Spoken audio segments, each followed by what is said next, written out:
For millions of years, a real monster shark ruled the oceans.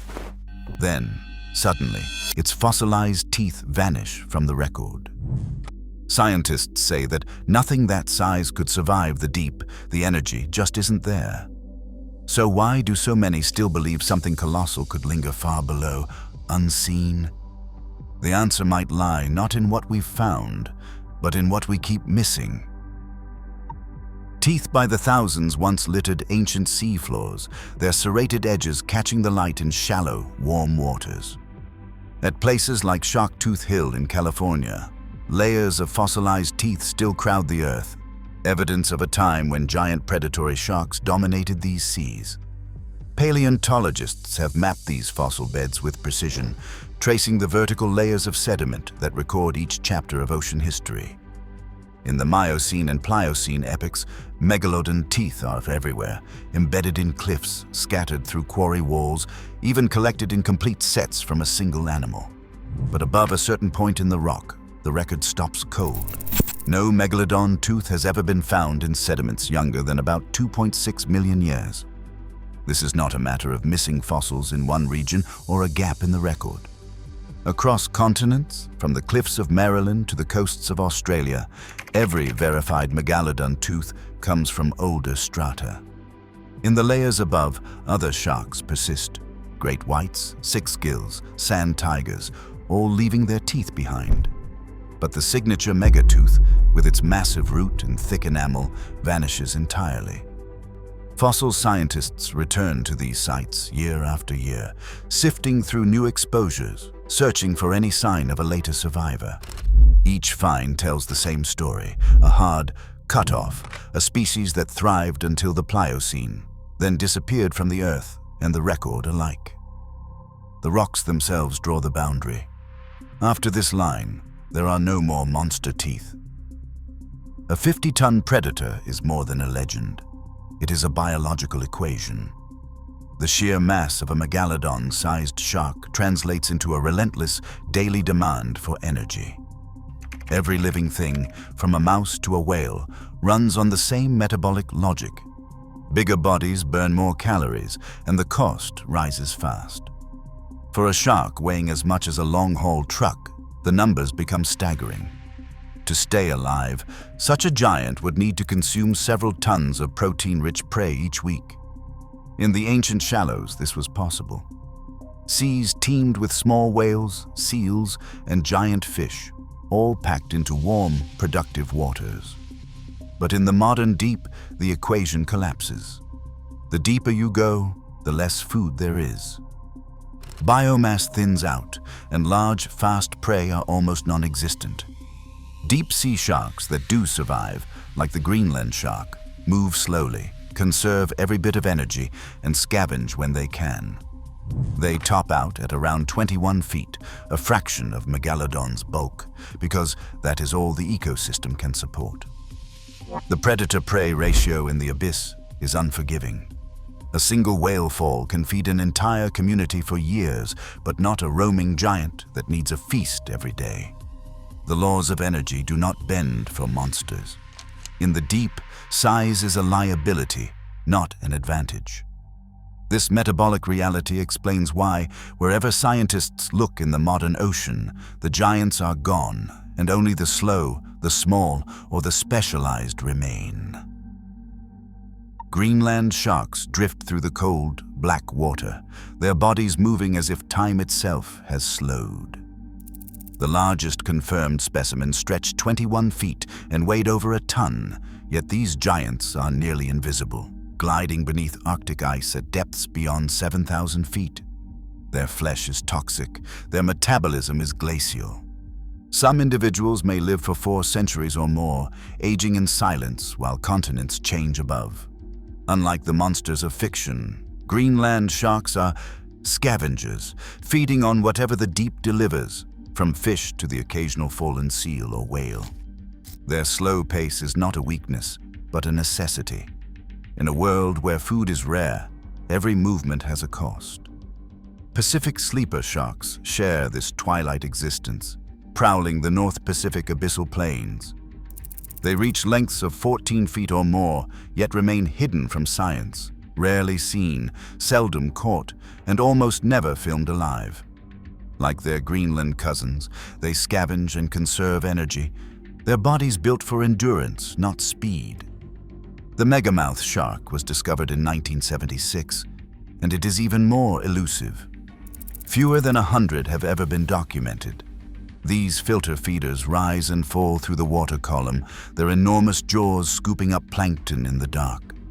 At up to 23 feet, they are among the largest sharks alive, but their diet is microscopic. Then there is the goblin shark, a living fossil with a protruding snout and pale, flabby skin.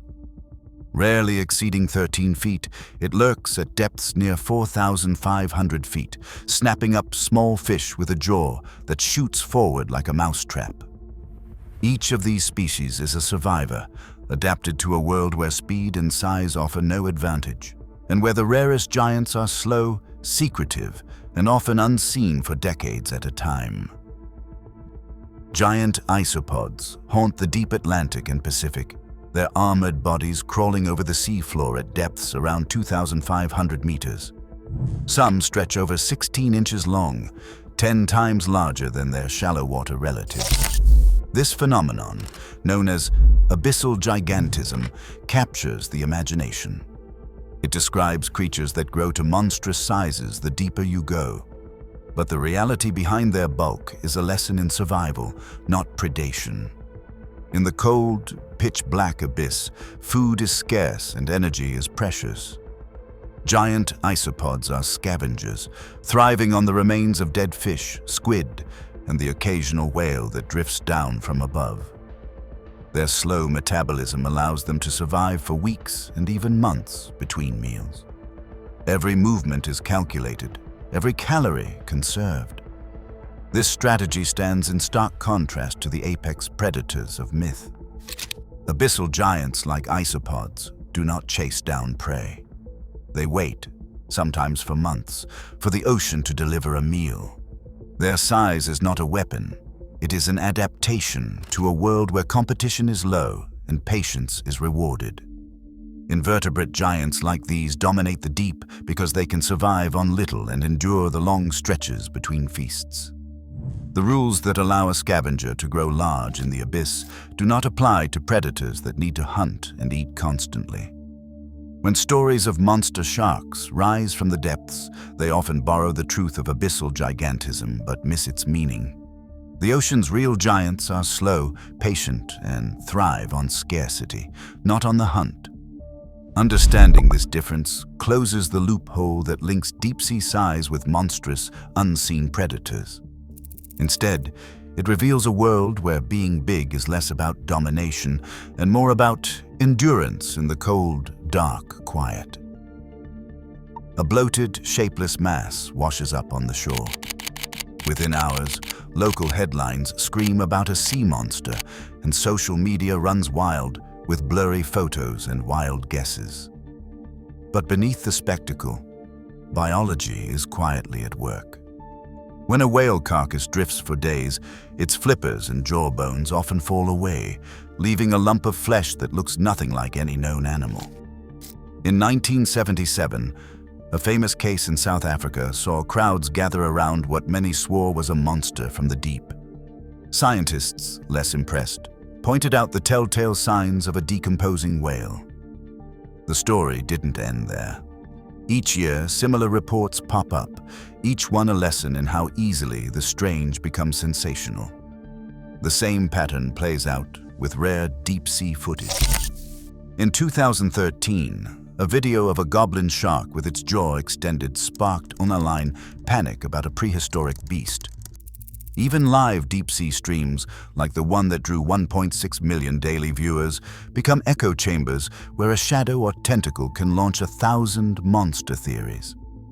The public, armed with smartphones and a taste for the uncanny, acts as a global narrator, amplifying every oddity, turning the ordinary into the extraordinary. Myths endure not because of what's out there, but because of how we see, share, and sometimes misread the ocean's strangest gifts. Thousands of hours of remotely operated vehicle dives have transformed the ocean's darkness into a searchable frontier. Cameras baited with fish drift through trenches and along ridges, capturing every visitor, from lanternfish to sleeper sharks. Each expedition adds to a growing archive, yet no footage has turned up evidence of a massive unknown predator. Environmental DNA sampling now scans water from the surface to the abyss, picking up genetic traces left behind by even the most elusive animals. These surveys routinely flag large vertebrates, sperm whales, six-gill sharks, and giant squid by the fragments of DNA they shed. If a shark the size of a city bus moved through these waters, its genetic signature would echo in every sample. Sonar arrays sweep the depths, mapping the passage of whales, schools of fish, and the occasional shadow too small to be a monster. Modern detection methods are relentless, sensitive, and systematic. The deeper the search goes, the more the ocean yields its secrets, yet the trail of the true giant remains cold. Over 80% of our oceans remain unexplored, and every year scientists discover new deep-sea species. As technology reveals more of the abyss, the line between myth and reality gets thinner. Today's mysteries shape tomorrow's discoveries, reminding us that the unknown still holds power. What do you think lurks below?